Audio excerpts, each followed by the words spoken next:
Okay dudes, episode 7. This is combat number 2. This is basic enemy AI and some very simple player stuff. So let's jump in and get started, and I'm going to pass over a lot of this really briefly because we are really stuck for time. Okay, so first thing we do is open the enemy we created last time, click 2D. So what you'll want to do here is you'll want to add an animation player, and we've been through how to set up animations before. I only set up an animation and walk, this little animation for him, and that's pretty simple. Now the other thing we're going to do is, because this enemy is going to be an enemy that only walks back and forward, kind of like a Goomba in Mario, right? What we're going to do is, once we have the animation created and saved and assigned in here, we're going to go to our attack collision. You're going to see here in attack collision there's a disabled section, and what we've done is we've turned this on previously. We're going to turn that off so he always hits the player if he walks into him. Then what I want you to do is this collision box. Here, this red collision box, I want you to resize this by dragging these and just get it to a nice size around the player that you're quite happy with. So basically what this box does is, this red box is if the player's hurt box touches this red box around the enemy, his hit box, then the player will take damage. So we want this to be not too big and not too small. It needs to be like just right to manage our damage and to make things feel really good. So get this right, make sure disabled is off on it. In here in test enemy, make sure your animations are imported and set up, and just like with the player, just like with the title menu, get all that good stuff up and running and we'll be good to go. Okay, so then with that done, pop open the enemy's visual script. I want you to create 1, 2, 3, 4 states. You know how to create a state, add state, give it a name. So what we're doing with these states is important. What we're going to have is idle right, move left, idle left, move right, and then a shortcut back to the first one. So what we're doing essentially is, when I get Microsoft Paint open, we're creating like a loop, which is kind of hard to follow if I don't explain. Paint, where the hell is paint? Here it is. So let's imagine we've got a circle here. We're telling the enemy, this is what I want you to do. I want you to be idle left right here. Idle right when I get a pencil. I want you to face this way and do nothing. Then I want you to move this way.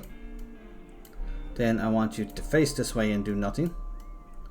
And then I want you to move this way.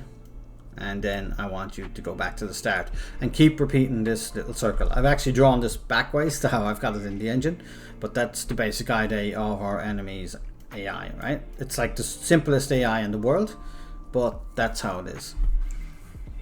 So we're going to create these 4 states: idle right, move left, idle left, move right, and then we're going to pull a shortcut by creating make shortcut off the first one, and we're going to put it at the end of our loop so we can actually continue the loop.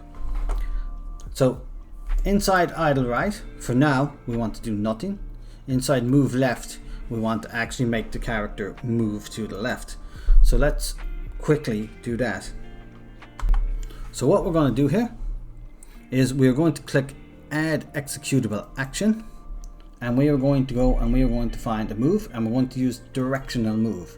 Now again, I'm going to pop open our image to show you something in a second, but because we're on move left, our directional move settings are going to look like this. So basically directional move is based on a circle, and facing straight to the right is 0 degrees, facing straight down is 90 degrees, facing to the left then obviously is 180 degrees, and facing up is 270 degrees. So basically based on the circle, it goes in 90 degree elements, and obviously then if you had 8 directional movement in something else, you'd have 45 in here, you'd have 135 in here, you'd have what's halfway between, what's 225 in here, and you'd have 315 in here. And obviously minus 45, minus 90, minus 135, going counterclockwise. So that's basically how directions work in Action Game Maker. It's how they work in most things, so please keep that in mind. So anyway, with that said, to move left, we know that it's 180 degrees on our circle, and then in direction ID we're going to pick left. Now this is to tell the engine what way the sprite is facing. It's not what way it's moving. The set movement angle is what way it's moving. The directional ID is what way we want the sprite to face, and this is like super important. Okay, we can set a movement distance if we want, how far we want it to move while the state is running, but I'm not going to set that, and I'm going to let it move completely based on time. So then in idle left we'll have nothing, don't mind this for now. In move right we're going to do the same thing, we're going to add the executable action, we're going to make it directional move, and then our settings are going to be 0 degrees to go right, our direction ID is going to be right to tell the engine we're facing right, our set movement distance is going to be off, so pixels doesn't matter. Okay, so the next thing we're going to do is add links. So what we're going to do is we're going to create a link from idle right to move left, and pretty simple, you know how to add links. You just click add link, join it to the one you want. I've already got one here, so it doesn't matter. And inside here we're going to give it one condition. That condition is going to be elapsed time. So you'll see elapsed time down here under other. And I've just set that to a constant value of 1 second greater than or equal to. So what that means is after 1 second, we're going to go from idle right to move left. And in here, the condition here is satisfies any of. This can be satisfies all, doesn't really matter. So we can copy this link. And between idle left and move right, we can do exactly the same thing. Boom. We are going to then go from move left to idle left.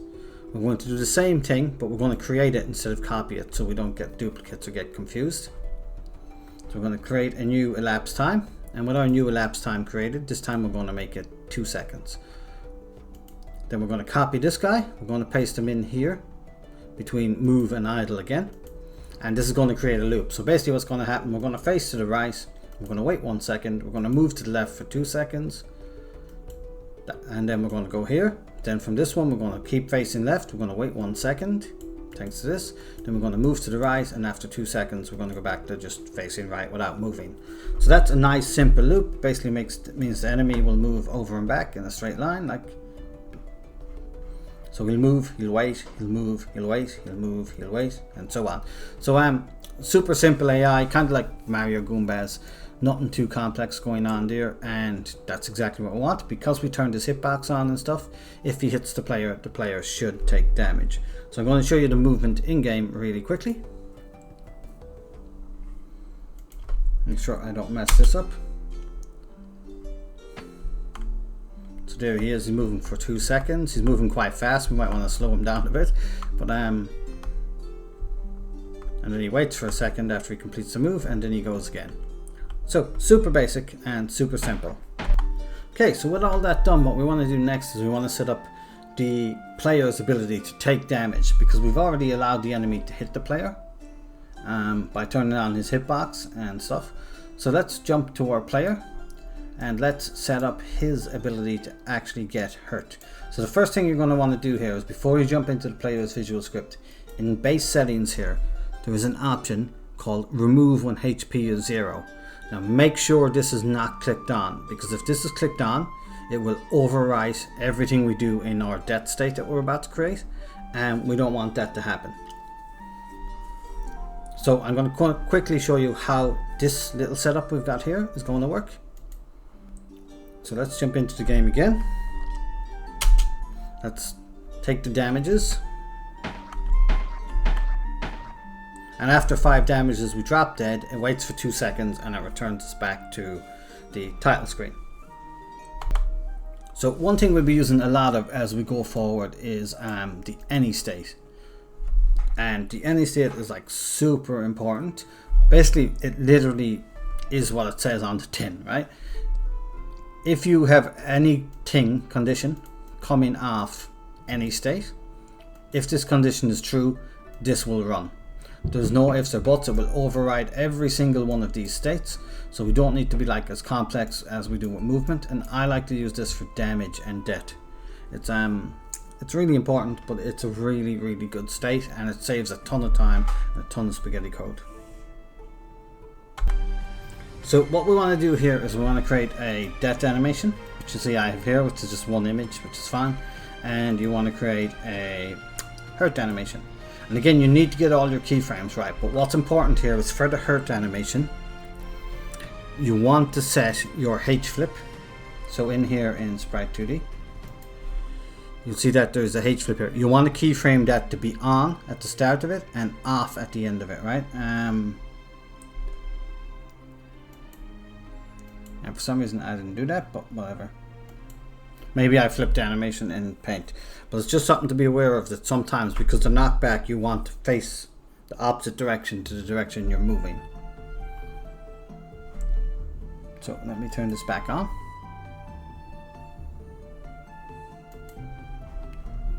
Okay, and save this. Okay, so now in our player visual script, what we're going to do is the first thing we're going to create is a state called dead. Again, add state, name it dead, and all you're going to do in here is you're going to add an executable option, and you're going to find change. It's the one for the variables. What's it called? Change object property. So it's in here somewhere. Switching variables, change object property. So add one of these, and then inside this, the settings you're going to set are pretty basic. So the first thing is the target object type. Now this, it can be a switch, a variable, a property, or a database. What we're going to choose is property.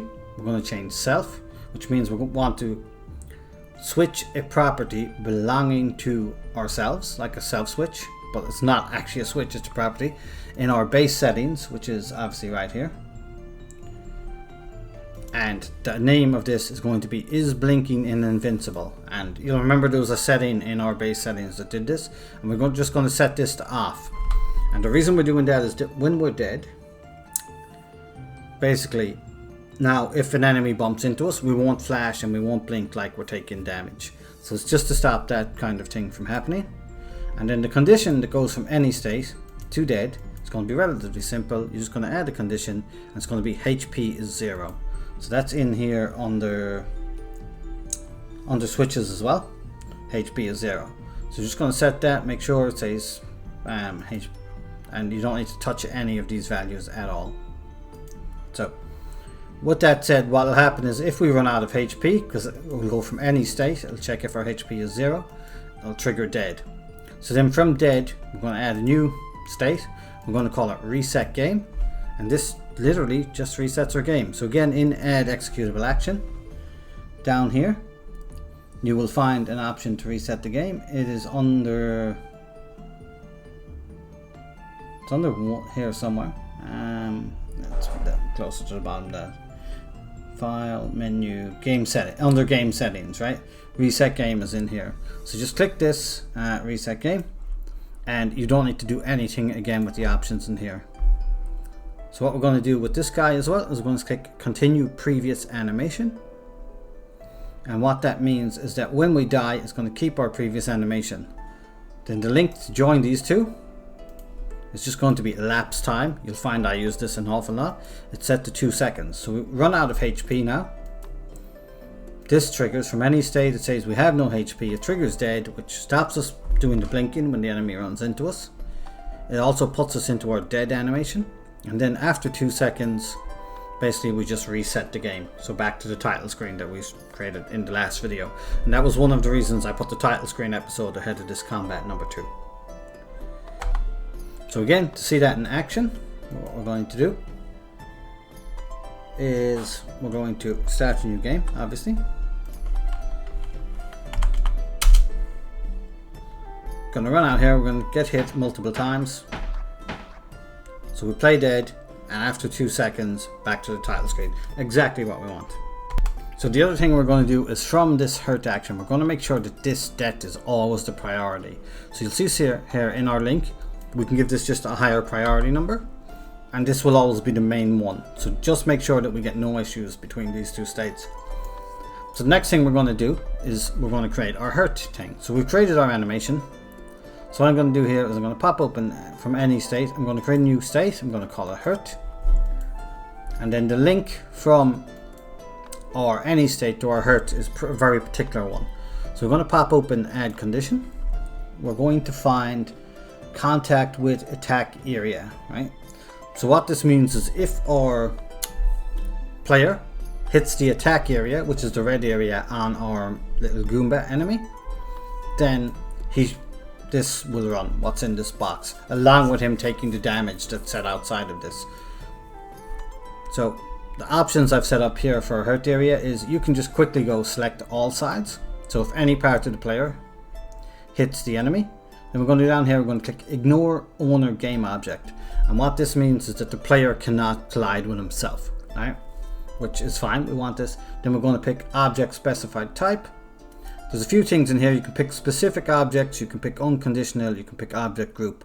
Now I'm going to pick object group, and the reason I'm going to pick the object group is there might be NPCs in our game, there might be coins we can pick up in our game or whatever. And the only thing we want to actually trigger this hurt animation and do damage to us is of course an enemy. So for our target object group, we're going to pick enemy. These are the default groups, we haven't got into groups yet, just pick enemy. Your enemy is already set as one when we created this. And what that means is that when the only thing that can trigger this now is if the player hits an attack detection from the object group enemy, and any object that is tagged as an enemy group will be able to hit us. Sounds quite complicated, but you'll get used to it and it's super easy. So along with that, just to double check our conditions here, I added a switch change variable. Again, it's in here, it's under variables somewhere. You'll find that it's not too hard. And inside that, again, it's just like we done with the properties. We pop this open, but this time we pick variable. We pick myself, so it's a self variable. We pick HP and we check that it's greater than 0. So that's just another check to make sure we're not dead when this runs. So now let's talk about all the executable actions and setup that goes into the actual hurt box. So we've got our animation set up, which is fine. We use the correct animation, obviously, no argument in the directions. Then right here, we're going to turn on ignore input, because once we take damage and we're in a little bit of a stun, right? We don't want to be able to control the player. We also want to click ignore facing direction. This should say change, it says Chan. So we can't change direction once we get hit. So basically we get hit, we keep facing the way we're facing. None of this matters until we get down to speed multiplier, and I set this to 50 because this will be the amount we get knocked back when we take this hit. So 50 seemed to work well with the settings that I have here. So everything else doesn't matter, it's perfectly fine until we get down here to actions and we add an executable action. And the only executable action that really matters here for this one is this one, move in display direction. So what you're going to do is you're going to come up here, you're going to find move in display direction, you're going to add one of this guy, and you're going to use these specific settings. So set movement distance off. Again, you can put in a set distance if you want, and click opposite direction. So that means the player is going to move in the opposite direction to the direction the player is facing in. And it really is that simple, right? So that will pull us into our hurt animation, half our speed, take away our control, and move us away from the direction we're facing. Now this is a little bit janky, and we will be getting to better knockbacks as we go forward, because if you get hit in the back, you're going to keep getting knocked into the enemy. It's kind of a bug that used to happen in old NES games as well, but we're not going to worry too much about that. Then the other stuff I've got here again are executable actions. I put in a screen shake, you can find that easy. I put in like a sound effect. I put in change game speed. So change game speed is an important one. So it's in here in game settings. And to show you what I done here, what I done was I made the game run at half speed for 0.1 second. And what this does is it sells like a hit stop effect. So the impacts from getting hit by the enemy are like feel much bigger and much better than just in the old NES games and stuff like that. I also done that with the screen shake, sells that a little bit. Good use of sound sells that a little bit. You can play about with different actions in here to find like vibe that you want or whatever. So now from here we are going to create another action called face correct direction, and we're going to use a link between hurt and face correct direction. This one is going to continue our previous animation, but see right here what we've got in this as a condition is finished animation. So basically it's going to play our hurt animation till the animation ends, then it's going to run face correct direction. And in here I've got another move in display direction. And what I'm doing here is I am again using opposite direction. But this time you'll see that I have 0 horizontal move speed, and I have both of these turned off. And what this means is that I have to explain quickly how directional facing works. So we're in here and imagine we are facing this way. And we get hit. So what happens is we get hit and we want to be knocked back. That means it's going to move us. I'll use green for movement again. It's going to move us this way. But to keep facing the direction that we're facing and move this way, we kind of have to fake it. So we're actually facing this way. But this is why we flipped our image in the animation, because we're facing this way. But now it's going to look like, because we flipped the animation, it's going to look like we're getting knocked back and we're still facing the same direction. But inside, in the engine, and this is confusing to explain, it looks like we're facing to the right, for example, if we get hit from the right, but we're actually facing left, and the flipped animations are selling the effect for us. It's not, again, the best way to handle knockback, but it is the most basic way that I can teach you guys, and then we can build off this as we go further. So then we need to flip our animation back again. So basically we're facing this way, we get knocked back, we start facing this way, and then we use this second change move and display direction to face back the correct way, all while faking it as being a continuous thing in the with our use of flipped animations. And then from here we just put in the link after elapsed time of 0.02 of a second, which is really quickly, put us back into idle. And what that's going to do is when we get hit, it's just going to knock us back correctly. Now let's see that in action.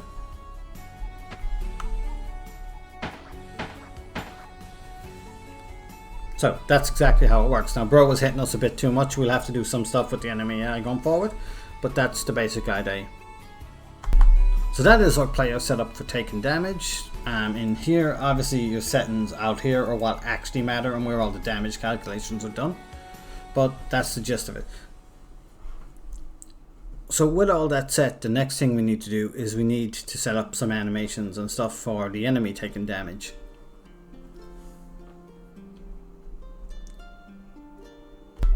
So the enemy does have destroy if no HP on in here in his base settings. So remove when HP is 0. This is the setting. This time it's turned on, so he will die as soon as he goes to 0 HP, because we just want to get him off the screen immediately and out of the way. Now we will be changing this again as we go forward with more complex enemies and more complex AIs, but this will work for now. And basically from the enemy state, what we're going to say is if he contacts hit attack area detection, or contact with attack area detection, and this time again turn them all on, and the object, so we're not going for an object group this time, we're going for the object, and the object is player. Now we might end up changing this further down the line as we add bullets and like boomerangs and all kinds of crazy shit, but for now this is perfectly fine. And basically if that happens, we want to put him into a damage state. I probably should have called this hurt state, and I set this one up slightly different, and the reason I set this one up slightly different was just show a second way to do knockback. So because our enemy is moving, right, the first thing we do is we add an executable action and we go to our movement templates, and in our first one we just set this to stop. So what this tells the enemy to do is whatever movement you were doing, you stop it right now, right? Like do nothing, just come to a complete standstill. And once that's done, because movement can be really finicky in this, we add another movement template. And the movement template we're adding, the second one, is apart near object. And this is like a really bad translation. And what it actually means is move away from the object, right? So we want it to move away from the object, and we're going to choose flee from closest object.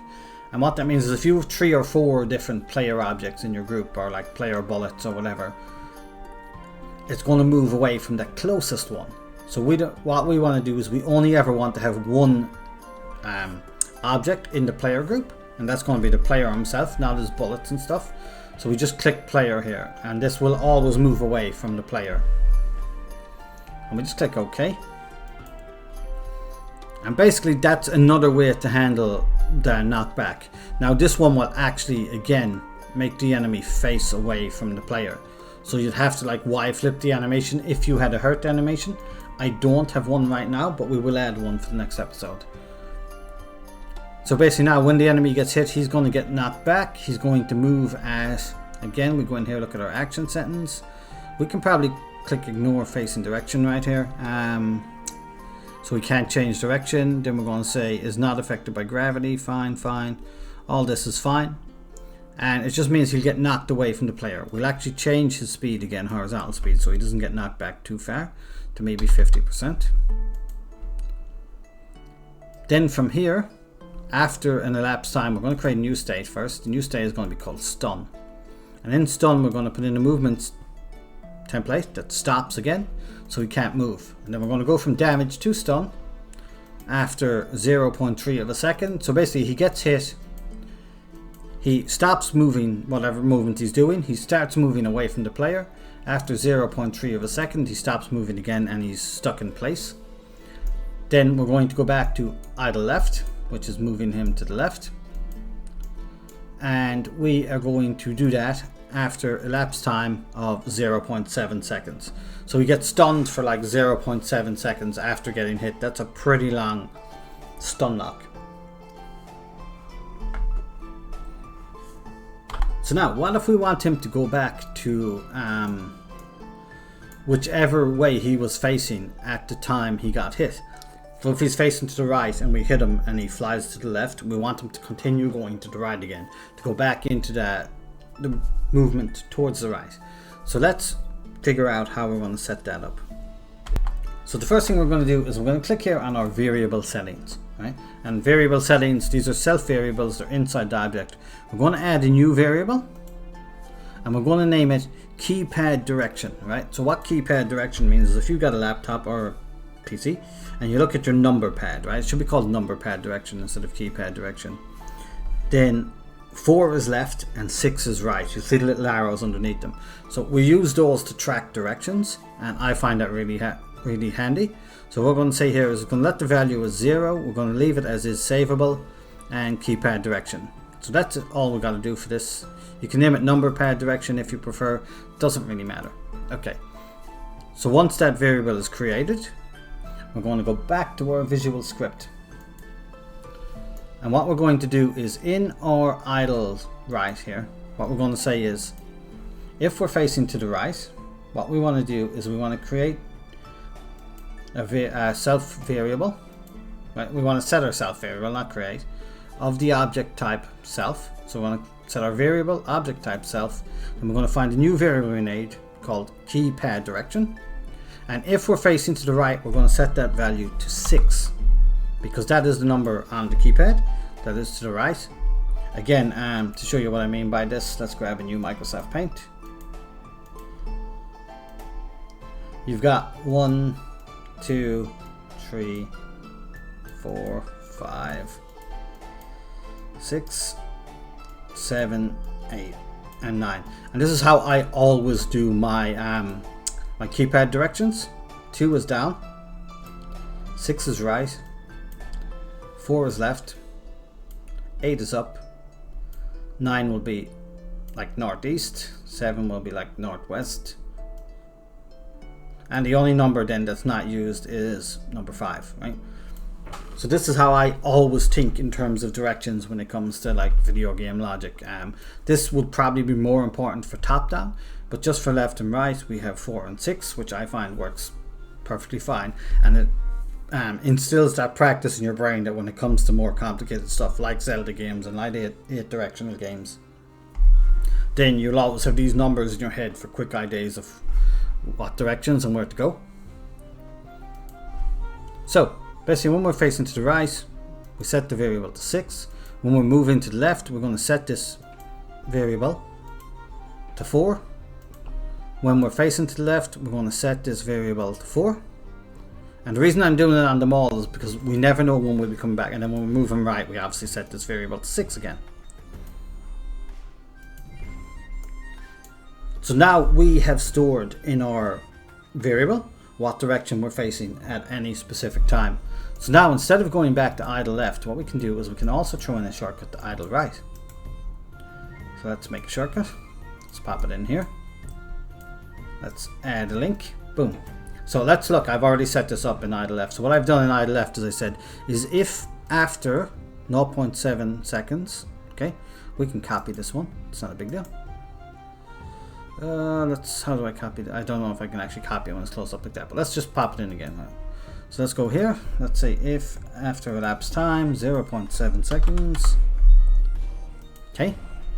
And then the second one we have in here is we are checking our switching variable. And to go to idle left, what we're checking is if our variable, self variable, keypad direction is equal to 4. So obviously to go right, what we're going to check is if our self variable,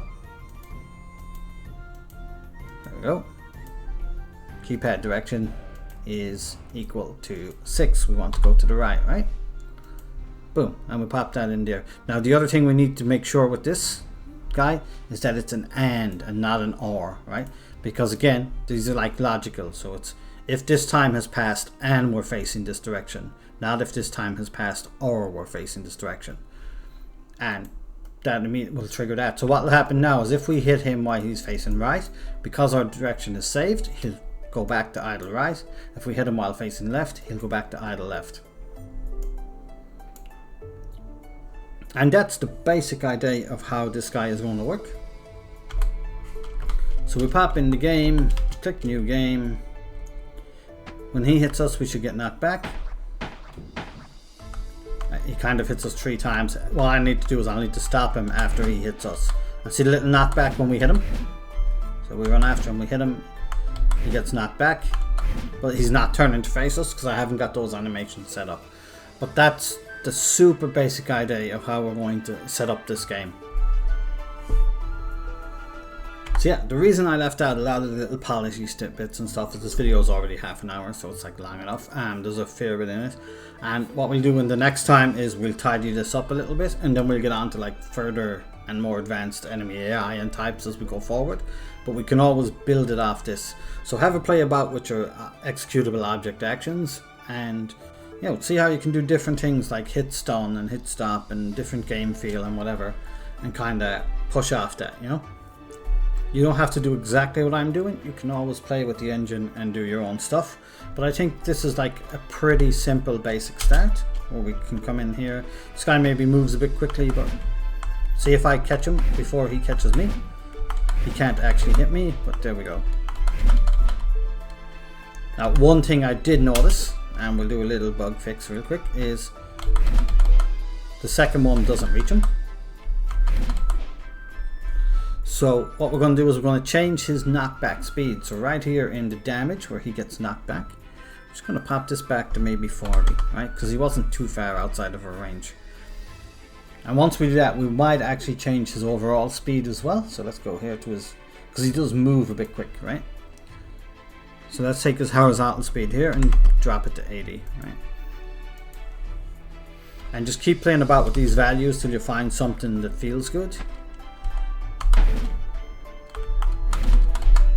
Yeah, see, so that feels much better, like. And that's exactly what we want. So anyway, that's the plan going forward. That's the basics of the game. Now we've got some good movement. We've got like super basic combat. Combat takes a long time to wrap your head around. So yeah, if you liked the video, like, subscribe, you know, the usual stuff. And I will be back with combat number 3 next time. I'm pretty sure is what we're going to go for. And it will be just tidying up this level of combat.